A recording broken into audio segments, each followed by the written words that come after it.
Hey, Jen. Hi, Monet. How are you?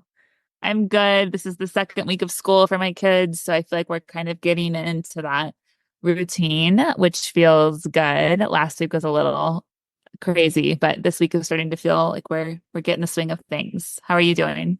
I'm good. I'm getting over being sick, but my kids went back to school today, so I'm excited about that. It's been nice to have a house to myself. It's very quiet. My husband has to go into the office most days now, so it's just me and the puppy, which is bittersweet, but it's nice to get some work done and it's nice to get some galleries out. I feel like I've been just trying to play catch up all summer, so Yeah, be me nice too. to just get back on track. Yeah.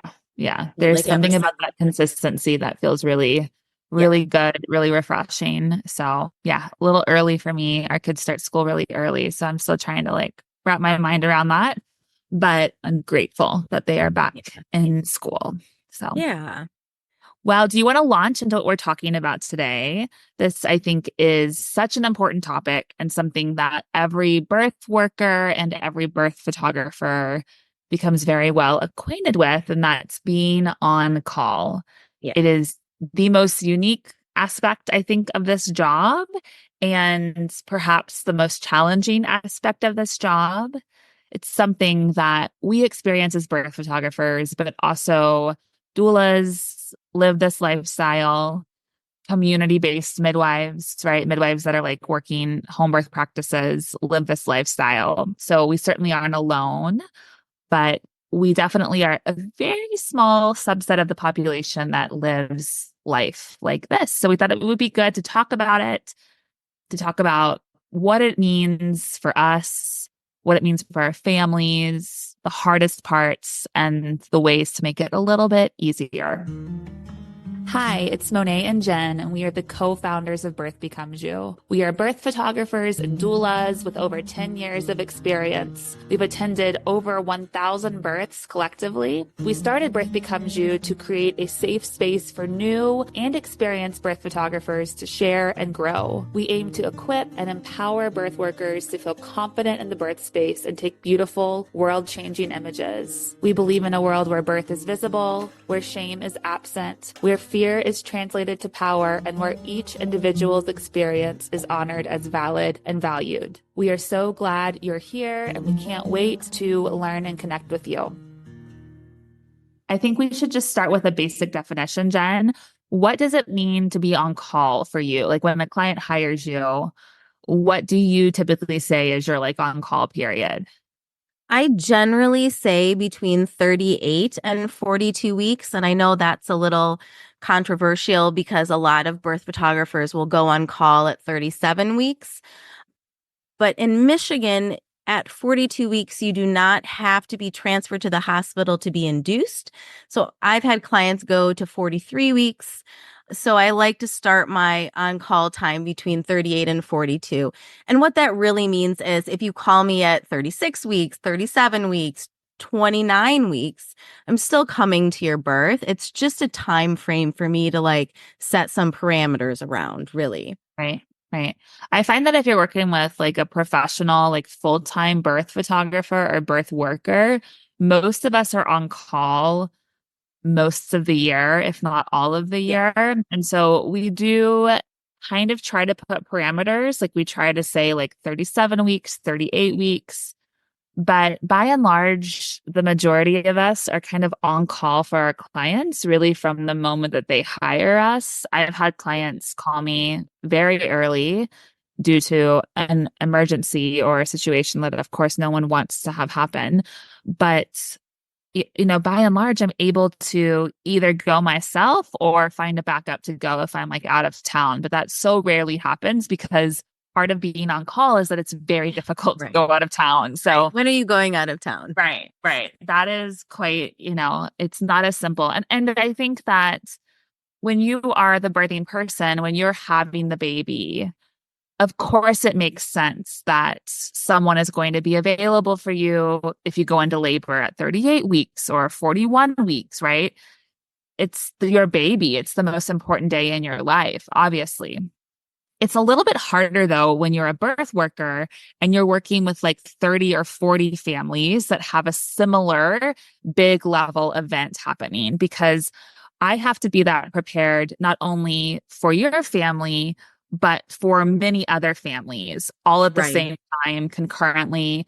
It's a big commitment, a big obligation, and it totally shapes your life. Like it's not just a job, it's a lifestyle because I do have to be available to go to a birth at any hour, day or night. And I don't think many people that work can relate to that, right? Like can relate to their boss being able to call them at every single hour of the day and say, actually, you know what? I need you to come to work now. And it's like urgent. So you need to get here in 30 minutes. Like that is kind of a wild thing that we do. And it definitely impacts our lifestyle quite a bit. So I don't know, Jen, do you have anything like you want to share about how it impacts your lifestyle or your family's lifestyle? Yeah, I think as my kids have gotten older, my kids are 12 and 8 now, and I see it impacting our family more and more. I mean, of course, it always did, right? Like when they're babies, then you're not breastfeeding them when you're gone. So that's a little bit difficult. When they get to be a little bit older, they miss you in certain ways. And now that they're in school and they have activities, missing those activities is a really big deal. And so, it is hard to be able to juggle that. Like, it's not just me on call, my whole family is on call. Yeah. And I really try to make that, clear to my clients when they're hiring me or choosing to hire me, because I want them to like think about, you know, what my job is for them as much as what their job is for me, like to call me and to keep me updated. And I just think that like knowledge across the board is really important for both parties in this relationship, really, because it's hard to be on call and it's hard for your family. It's hard for your kids. It's a lifestyle for sure. It is lifestyle. I mean, you think about, if you talk to any kind of like parent coach or like child psychologist, they always talk about how kids like structure, they like Right. They routine, thrive on structure. thrive on that. Consistency. And as you can imagine, it's really difficult when suddenly like we're having dinner and it's going to be bedtime soon, but Mhm. then suddenly mom's phone rings and she is literally dropping everything. She's had, 3 bites of dinner. She's kissing you goodbye and she's gone for conceivably an unknown amount of time. It's really hard on kids. And I think that, it's one of the reasons I tell my clients, please, if possible, of course, it's not always possible, but if it is possible, give me as much notice as you can. Tell me when you Mhm. think you're in early labor. It's not just so that like I have my batteries packed. Like all of that camera stuff is pretty easy, actually. The preparation is more for my family to let my kids know, hey, think someone might have a baby today. I'm not sure when. Even giving them like a few hours to ruminate on that versus me suddenly being like, "Oh my gosh, I got to go. See you later." It's easier. But I Yeah. agree with you, Jen. We both have our daughters are like in this kind of like tween age now, our oldest daughters. And we're both finding, I think, that just through conversations that we're having, that the emotional needs of our kids are Yeah. growing as they get bigger. And Yeah. it's not so much, I don't know, like, I think the magical age of like going to births with kids is honestly like the ages of like 3 to 6, maybe 3 to 7, because I feel like that they're not babies. So they don't need to like be nursing, but they also are kind of, I don't know, like it's still hard, but there's something a lot harder when your kid is having like a really hard time emotionally with one of her friends or her peer group. And you really want to be able to sit down with them and talk to them after school. But instead, suddenly you're leaving in for a birth and you might be gone for a really long time. Like that's really, really hard as a parent to have to walk away when your kids are struggling like that. Yeah. And it's not even like the walking away, like that's hard too. But what if that's the moment that the client wants, texts you and says, I think my water broke. What do you think? Or I'm having a hard day. I really need to talk to you. I need to talk to somebody, So like leaving is hard, but just like the constant attachment to the phone, Yes. attachment to the responses that you have to make, and you have to send those responses quickly. If somebody's like wondering if their water broke or if they're having a panic attack about their new baby, like, you do need to check in with them pretty quickly. And so it's hard to like hold your phone and read that and look at your teenager and then be like, what am I going to do right now? Right. And that's been my struggle, I think. It's just, Yeah. finding that balance and constantly like saying like, my client's important, but you're more important and I have to manage them both. I mean, I constantly tell my kids that and I try to like just give them a lot of honesty. Like it just so happens that this is the time that my client needs me and you need me now too. And it doesn't feel very fair to Right. any of us right now. Right. But Right. and Yeah. sometimes you just have to like triage what needs to happen too. So, Yeah. I think triage is a great word, Jen, because mhm. that does feel like what this job is quite often. I think the dependency that we have to have on our phones can be exhausting. I was at a It's friend's house exhausting.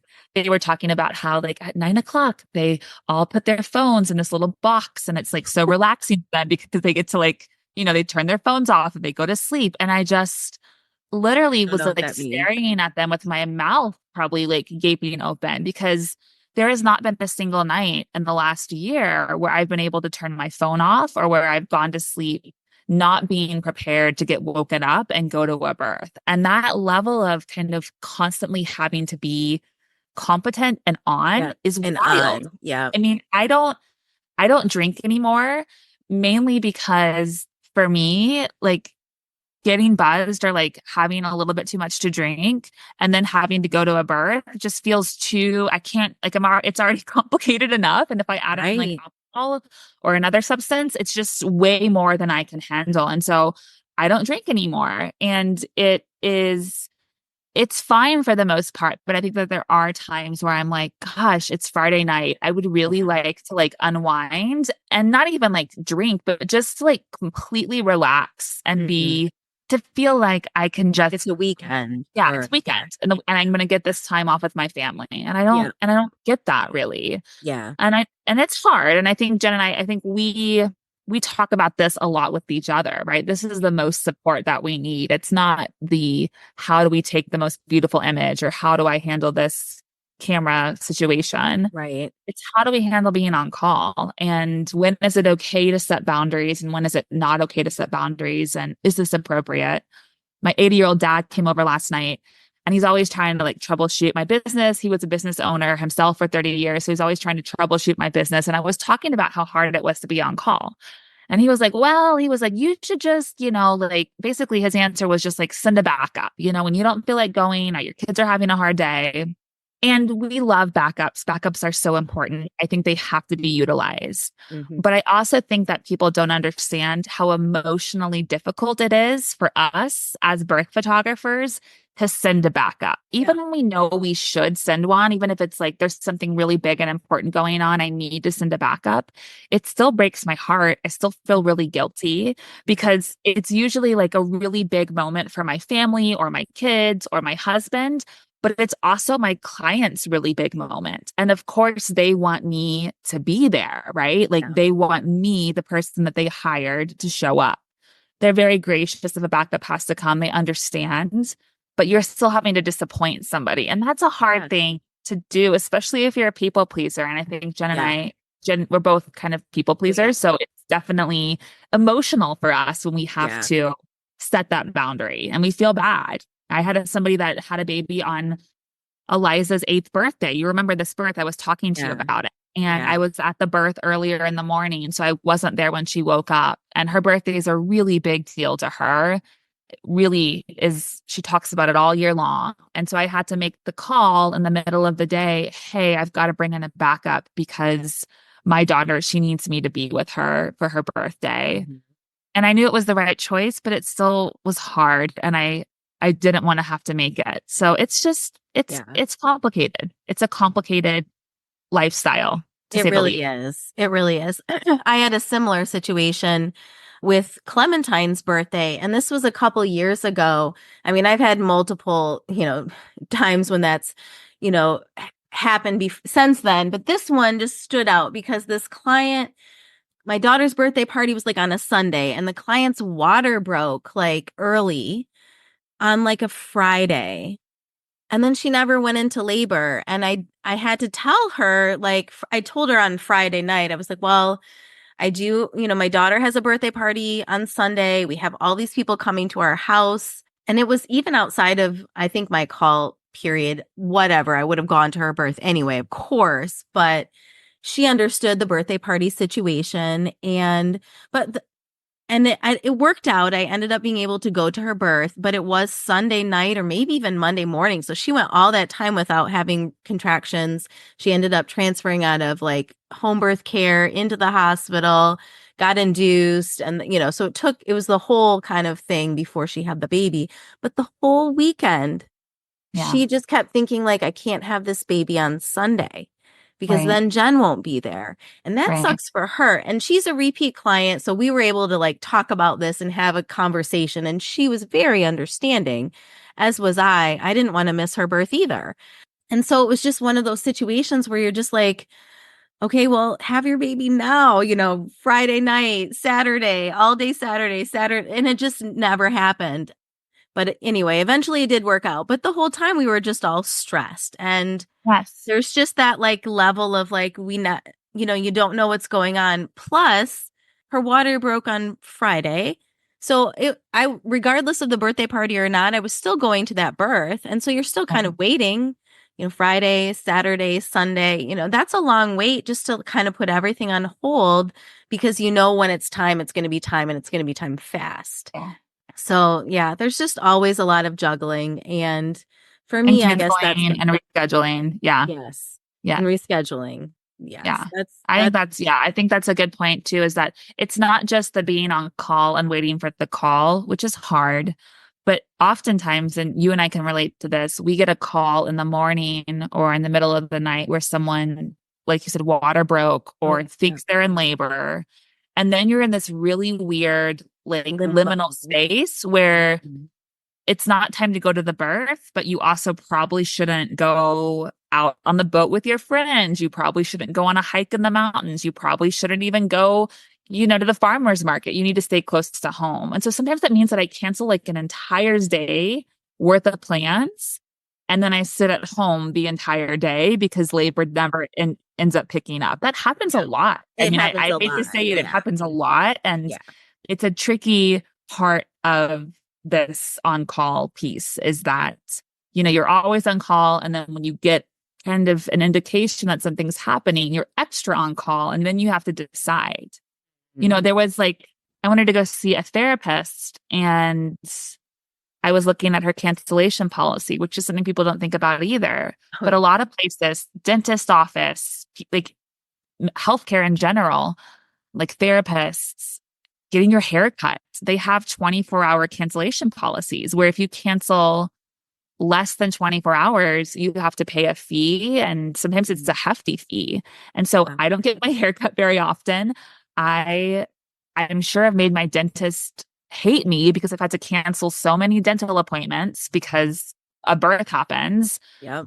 This therapist that I really wanted to see, I was like, well, shoot, like I can't afford to spend $100 If I don't go. if I Yeah. don't go. I just can't right now.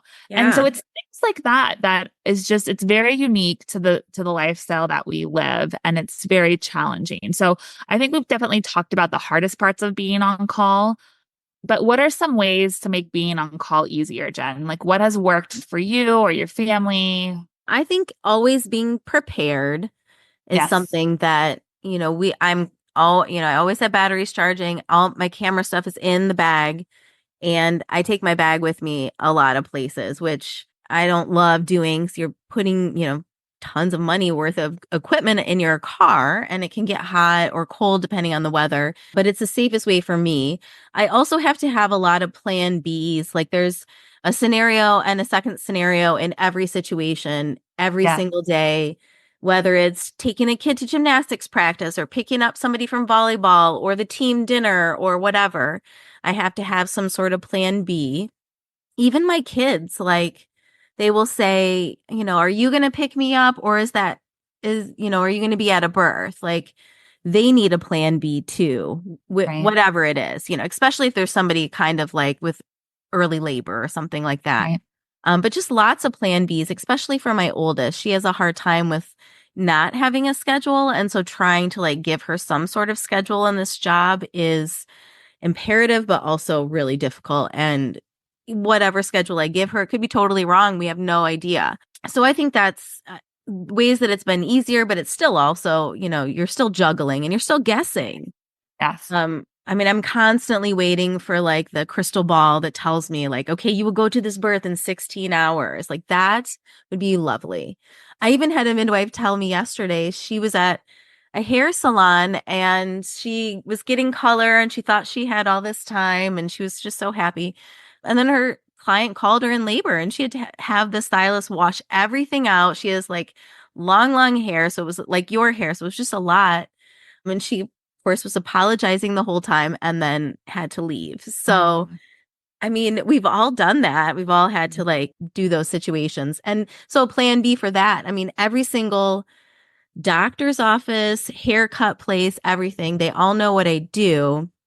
And I have to like let them know that because I need to know their cancellation policy, just like you said, but to also give them a heads up that, I'm going to get my hair cut, but maybe I'm not. right. And that's hard. Exactly. And that's It hard. is hard. It is Um, hard. But I just think telling another people and thing, making people aware, I think is yeah. I important. think another thing too is setting reasonable expectations with your Yeah. clients, right? This is one of the reasons that That's we hard. created, That's, yeah. yeah, it's why we created the BBY contracts though, because we felt like it was really important to clearly lay out what our responsibility was to our clients and then what our clients' responsibility was to us. And one of those pieces that I rely upon and I remind myself about over and over and over again is the amount of time that I ask people to notify me before I need to show up for a birth. Yeah. In my contract, I think it's around 1.5 hours. I see it, I say from the moment you text me to when I show up, it's an hour. You need to kind of gauge it to give me an hour and a half. Mainly because, I live really close to most people, like to most birth locations, to the hospitals here in Denver. But when I get that text message, I may not be at home. I may be at a Right. soccer game. I may be at Whole Foods. I may be at the zoo. And so I need time to gather my kids, to gather my family, get us back home, get my bags, and then go. And so knowing that's in my contract, that I have an hour and a half, helps me breathe a little bit easier.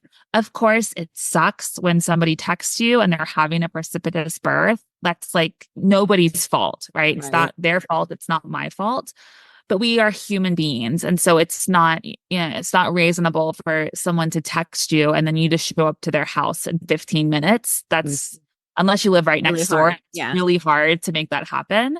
Most of us have to live our lives during that 5 week period. We can't just be in our car ready to go to your birth. Hmm. But I think that expectation, I remind myself, okay, Monet, I know you feel panicked right now, but you have an hour and a half. Like, do take care of yourself, make yourself breakfast, take care of your kids, say goodbye to them.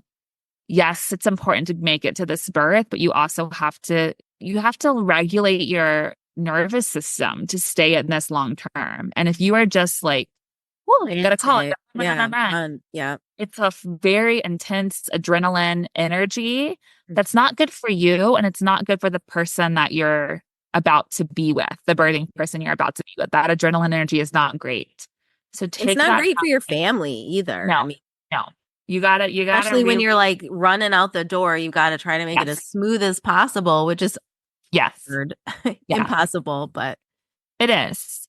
I think also having great backups, having a good solid backup, and then yeah. including in your contract that you utilize a backup, of course, for emergencies, but I also have it in my contract that I will utilize a backup if I need rest or if there's something important happening with my family. Yeah. That's Because so to important. me, that is just as important than, if I'm sick, yeah, but if my mom's 70th birthday was a couple weekends ago, she only turned 70 once. My mom raised me.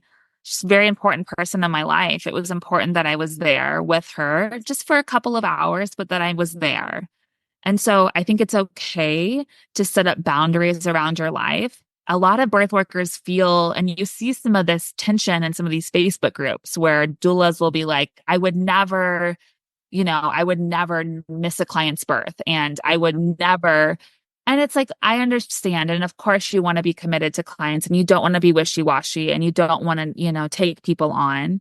But as someone with four kids that all have very important lives and things happening in their little, in their little worlds, it's important that I prioritize them. As a mom, it's important. And the only reason I've been able to do this for so long is that I have set aside time and I have utilized a backup when I've needed to so that I can put them first because so often they're not first. They have to kind of sit back and let these births lead the way for our family. And so it's important that I carve out time for them throughout the year where they feel like mom's choosing me over everything else. Mm-hmm. And you can use a backup, use someone that you trust, put it in your contract, explain it to your clients. All of your clients are either parents already or are becoming parents. And I think when you spell it out to them, explain to them, I'm not like going out to party with my friends. I'm doing this to be with my kid or my mom or someone that's really important to me, or I'm getting a mammogram or I'm taking care of my health, whatever it might be. I think when you explain it in those real human terms, people understand. You have to have a Yeah. good back though that will Yep. step in for you because you can't Yeah. just abandon somebody. You have to have somebody that you can call in when you need Yeah. extra support. Yeah, for sure. That's just so important. Like, I mean, having my backup makes my life 10 times easier. And the stress level is much, much, much, much less when I know that I have a solid backup who is there for me and prepared. And it's hard to find those people. Like when you have somebody, I'm always like, okay, come hang, stay forever because like having a good backup is just so important in this job. I had to use my backup. It was kind of a funny situation earlier in the year. It was a repeat client, so I really wanted to go to this birth, and I got influenza A, and I was not going to the birth. Like I was not moving from my bed. I was really sick, and the client had checked in and said that maybe she was considering being induced, and she wondered what I thought, or what she wanted to make sure I was available. And I actually said to her at that moment, like, if you want to be induced, that's totally, your prerogative. Do whatever you need. I have the flu. If the birth happens today, I will have to send Kathleen. I cannot move. Like I can't. I had a fever of 102. And she said, okay, I'll hold off. And she was fine with that. She was like happy to do that. I was like, okay, great.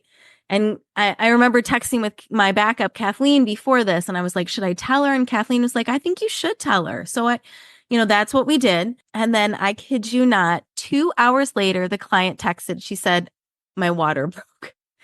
And God. so Kathleen went to the birth anyway. She had the baby from that point. She had the baby, I think, 4 hours after that. I mean, she didn't even have contractions when she texted to say her water broke. An hour later, she was at the hospital with Kathleen, maybe 2 hours later. And then the baby was born an hour after that. So it was really fast. But I mean, I was so grateful to have Kathleen in that moment. She knew, the client knew, everybody was on the same page. It was the way that it worked out, but it did. And like that would have just been a really hard situation had Kathleen not been there, been ready, and just able to step in because it wasn't a choice of like, I have a cold. Do you want me to come? I mean, this was like, I was not moving. Like there was Right. we were really Yeah, sick. and I think that highlights the fact that you have to take care of yourself and you have to Yeah. put yourself first, or you're not going to be able to do this for long. And it's hard because this is kind of a job that definitely feels like it needs to have this air of like selfless energy, but you do have to be selfish sometimes so that you can continue to serve these families. Yes, exactly. I think another thing that's really important is you have to find ways to regulate your nervous system because being on call, you are living at this higher level of intensity than most people 24/7. And so you have to figure out what regulates your nervous system. For myself, and I know for you too, Jen, we walk a lot. Like we go on walks every day. We're always talking to each other on walks. And I think there's something about that gentle movement that just, Mm. if I get a call where I'm like, oh my gosh, someone's in labor, but it's not time for me to go yet, I'll often just like walk around the block to just kind of get some of that adrenaline out of my body and to kind of settle down. Some people practice breathing, like on the way to birth. So like do really like rhythmic breathing. I think eating well, taking care, again, it all comes back to taking care of yourself, because if you're not taking care of yourself, you won't be able to do this for very long. Your body will be like, whoa, I can't handle this. This is too Yeah. intense. And you'll have to stop. And I also think, to be honest, and this is a hard thing to say, but I do think that some personality types are suited for this job and some are Some are not. not. Yeah, for And you sure. don't really know until you do it. But I can think of countless people that were really talented birth photographers or birth workers, but they just couldn't handle the lifestyle. It's not a moral failing, it's just a personality thing. Jen and I, we talk about this a little bit. We're both a little neurodivergent. And I think we see that a lot in Birth. people that do birth work Yeah. for whatever reason. I think that there are certain people that this lifestyle just doesn't work for, and it's okay if that's you.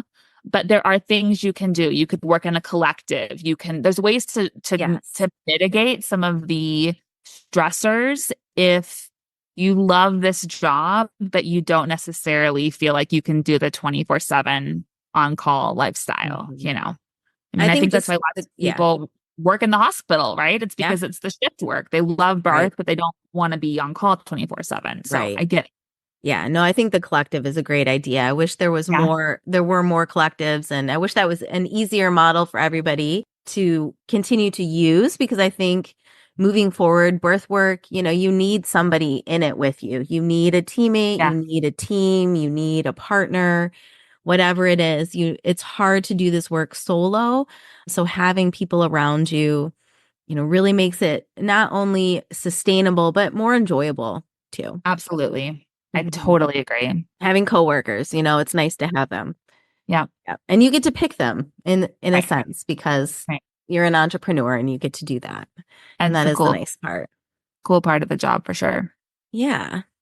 Well, Monet, do we want to wrap up the podcast by talking about when we would go to births? You've had some, Yes. so do you have anything? Do you have anything you want me to try to guess? I haven't heard too many of the birth. Well, I guess I've heard some of them. So see if you can find one that I haven't. Yeah. So this is It's been a weird year for births for it us. has been a I weird feel year like for we could birth. say that every year, but This was an induction for a first time mom. You may have heard some of this, but we'll see if you can forget what you have heard. First that's easy. induction, and she had a Foley balloon. The Foley balloon, and she had two rounds of side attack Foley balloon, and the Foley balloon fell out and her water broke. They checked her right afterwards and her water broke. And she was like 5 centimeters, 80% effaced, -1, -2, maybe. But then the Foley balloon fell out and contractions stopped. So at that point, dad called me and said, hey, just want to let you know this is the update. The Foley balloon is out. She's 5 centimeters, not having contractions. And he asked me, when do you think you should come? So, what would you have said in response to that question? Ooh, that's actually a little tough. I don't remember what happened with this one, so that's good. Yeah. I probably would have said, are they going to do anything to stimulate more contractions? Are they going to give her Pitocin? Are they going to just have her walk? I probably wouldn't have gone unless I was their doula. I probably wouldn't have gone right then, just because she wasn't contracting at that time. But once contractions started back up and they were consistent and regular, I would have gone pretty quickly after that. Yeah. For my first time clients, I like to leave around 5 to 6 centimeters, because usually most of my clients are 30 to 60 minutes from me. So I like to have a little extra time. And it's nice to get there for a first time parent around 7 centimeters, but it's always different for every Never client. doubt. And the Yeah. Foley balloons are tricky because they will So manually dilate the cervix, right? So it's sometimes hard to know, yeah. especially when they fall out and contractions totally Stop. stop. It's like, well, was this like labor hormones or was this just manual dilation that was happening? Yeah, that's what it's saying to me. So what I told the clients, I said, look, I was like, as soon as things start up and they start feeling intense again, because they had felt really intense with the Foley balloon, which is common. I was Hmm. like, as soon as that intensity comes back, just let me know and I'll come. So they texted me like an hour later. Contractions were back. They were every like 2 minutes. She was feeling shaky. So I went to her birth and, we didn't have a baby until like midnight. And I think I left here around 6 p.m., but that's not like, that's totally That's normal for a great. first Yeah. time. That's great. Hmm. And she was just progressing really, it was like she was 5 centimeters, then she was 7 centimeters, then she was 8 centimeters, and she was complete. It was like a very kind of straightforward, beautiful birth. But it was definitely tricky because I was like, okay, you're 5 centimeters, your water just broke, all of this good stuff is happening, but you're Right. not contracting right now. So I stayed home, I had dinner with my family. And then things picked up. And so then I went as soon as they did. So it Yeah. ended up working out well. That would have been a little trickier if that was a multip, but with the Yes. Oh, first for time. sure. It was a multip. I would have probably been like waiting outside the door. Yeah. But Yeah. yeah, with the first time, again, first time parents, births can be longer, but it often gives you a little bit more flexibility on Yeah. your arrival time. Yeah.